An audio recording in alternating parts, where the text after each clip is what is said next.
Bonjour Béatrice Gasser, bienvenue. Vous êtes donc la directrice technique innovation et développement durable d'Egis. Il faut quand même présenter Egis pour commencer parce que, je le disais en titre, filiale de la Caisse des dépôts, mais qui est également détenue à 25% par des cadres partenaires, des salariés. C'est un statut un peu à part quand même. Oui, c'est un statut un peu à part dont nous sommes très très fiers. Alors, moi, je fais partie aussi des cadres actionnaires. Oui.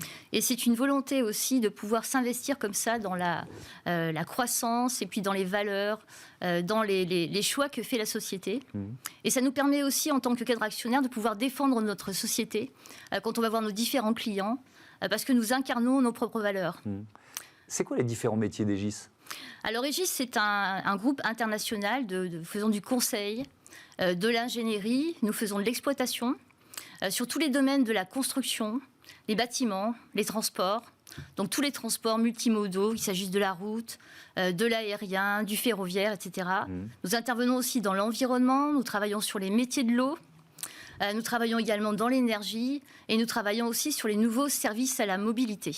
Quand on dit groupe mondial, vous êtes présent dans beaucoup de pays ? Alors on est présent dans plus de 50 pays et voilà, on est un groupe qui fait un peu plus d'1 milliard d'euros de chiffre d'affaires avec 16 000 collaborateurs. Et on fait plus de 60% de notre activité à l'international. Et donc, voilà, quand on a un chiffre d'affaires et un rayonnement comme celui-là, les leviers de transformation, ils sont d'autant plus potentiellement efficaces. Il y a 5 engagements que vous avez pris au cœur des métiers d'Egis. On va commencer, on va les détailler ensemble. La diminution des émissions de gaz à effet de serre. Ça passe par quel levier pour vous ? Alors, il y a deux... Ça passe par beaucoup de leviers. C'est d'abord la diminution de gaz à effet de serre qui sont liés à notre fonctionnement propre. Alors, en tant que société d'ingénierie et à l'international, on fait beaucoup de déplacements à l'international. Et 80% de nos émissions de gaz à effet de serre sont liées justement à ces déplacements. Et depuis 2016, où nous sommes vraiment investis dans la réduction de ces émissions de gaz à effet de serre, en fait, notre objectif, c'est de diminuer de 30% en 2030 et d'arriver à moins 80% en 2050. Eh bien, depuis 2016, où nous avons démarré, de 2016 à 2019, on a déjà baissé de 25% ces émissions de gaz à effet de serre. Avec différents Donc vous êtes en avance sur les objectifs. On est en avance sur les objectifs. On est en avance sur les objectifs avec différents leviers. Déjà, une rationalisation des déplacements, où on a interdit finalement tous les déplacements en avion en France qui pouvaient être faits de manière aisée et remplacés par des déplacements en train. On optimise aussi les déplacements en avion à l'international, on évite les allers-retours incessants et on essaie de privilégier des missions qui durent plus d'une semaine. Voilà, et ça nous a permis d'avoir un effet de levier immédiat. Et sur les bâtiments aussi, la consommation des bâtiments, ça c'est un autre levier important ? C'est un levier important, c'est aussi au cœur de notre métier, puisque dans l'ingénierie, nous travaillons beaucoup sur la performance thermique des bâtiments. Donc vous l'avez appliqué à vous-même, quoi. Voilà, on se teste en fait, c'est-à-dire qu'on essaye de faire des démonstrateurs avec nous-mêmes, et puis aussi avec nos différentes exploitations, par exemple.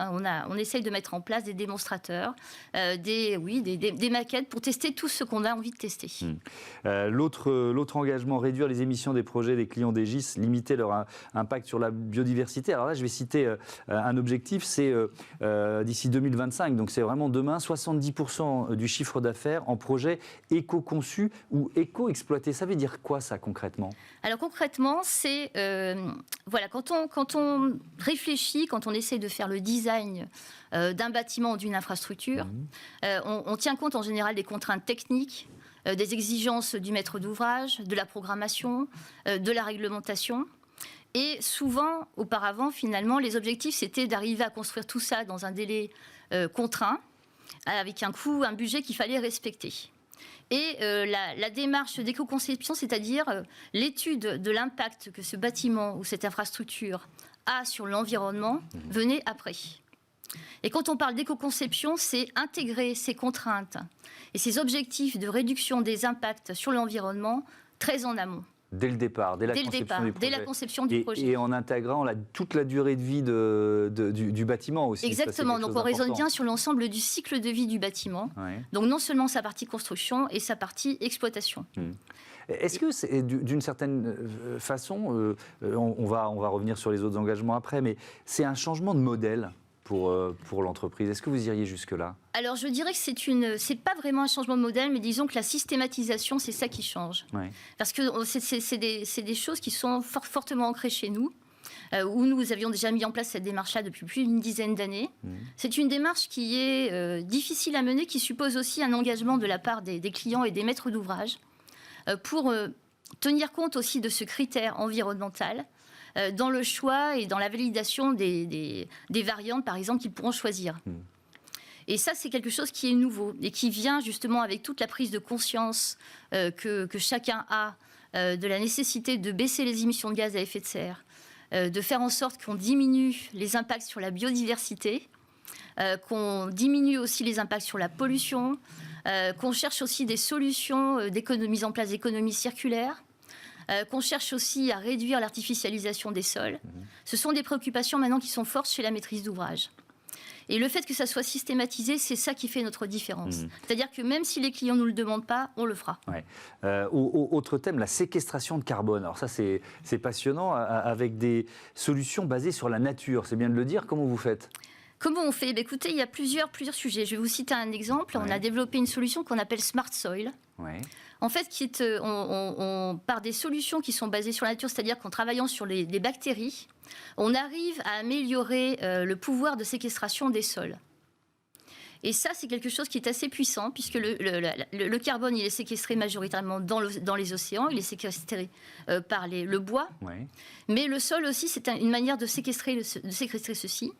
Et dans les infrastructures dans lesquelles nous travaillons, ou sur les bâtiments, plutôt les infrastructures, il y a souvent des délaissés.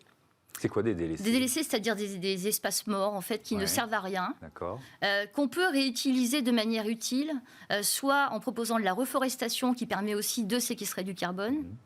Et on va augmenter aussi le pouvoir de la reforestation en améliorant la capacité de séquestration du sol. Finalement, le sol, souvent, dans ces sites, il peut être pollué. C'est un site qui est finalement un peu malade. Et par ces traitements liés à la nature, on arrive à améliorer ses capacités de séquestration. Il y a aussi des outils de diagnostic que vous proposez au territoire, à vos clients, pour les protéger ou leur permettre d'anticiper les événements climatiques extrêmes. C'est là qu'on voit vraiment qu'il y a des métiers très très différents. Chez Egis, c'est quoi ces solutions ? Alors, ce sont des solutions qui sont basées sur des diagnostics. Il y a une démarche en fait qui est assez très efficace qu'on appelle Quick Scan ou Eva Climat en fait. Eva Climat. Voilà, Eva Climat. Eva, ça veut dire évaluation en fait. On a toute une gamme d'outils Eva évaluation, Eva Climat, Eva carbone. Et quand on va s'approcher d'une infrastructure particulière, par exemple, nous avons traité des études de vulnérabilité climatique pour le secteur routier au Bangladesh, où nous avons aussi fait ces études pour les grandes villes côtières en Afrique du Sud. Eh bien, nous allons d'abord faire des ateliers avec les principaux acteurs de ces villes, de ces infrastructures, pour voir avec eux et mettre en évidence les épisodes climatiques ou les épisodes particuliers qu'ils ont déjà notés. Et ainsi, on va mettre en évidence des points noirs qui sont déjà apparus et qui peuvent survenir et être amplifiés avec des risques climatiques extrêmes. Donc c'est ce premier déjà outil de diagnostic qui nous permet de focaliser finalement l'attention et de prioriser l'effort où il doit être fait pour améliorer la résilience de ces infrastructures, de ces bâtiments ou de ces territoires face à des inondations ou des incendies, parce que justement, on s'interroge sur le passé et on sollicite l'expérience de tous les acteurs, y compris des exploitants, des ouvriers qui travaillent sur ces sujets et qui nous permettent de renseigner et d'avoir une meilleure connaissance du territoire. Et pour être en accord avec les accords de Paris, en cohérence avec les accords de Paris, c'est plus joli, est-ce que ça suppose aussi de développer de nouvelles activités au sein d'Egis ? Oui, en particulier, nous allons renforcer notre activité sur l'énergie et sur les énergies renouvelables. Donc ça, c'est un axe fort. On est en train, comme beaucoup d'entreprises... Donc ça veut dire investir dans l'éolien, l'éolien en mer... Exactement, l'éolien en mer, la biomasse. Ce sont déjà des sujets sur lesquels on a déjà investigué, mais on veut bien se renforcer pour avoir une part de notre activité plus importante. Merci beaucoup, merci Béatrice Gasser. À bientôt sur Bismart. On passe à notre débat, les universités, les grandes écoles.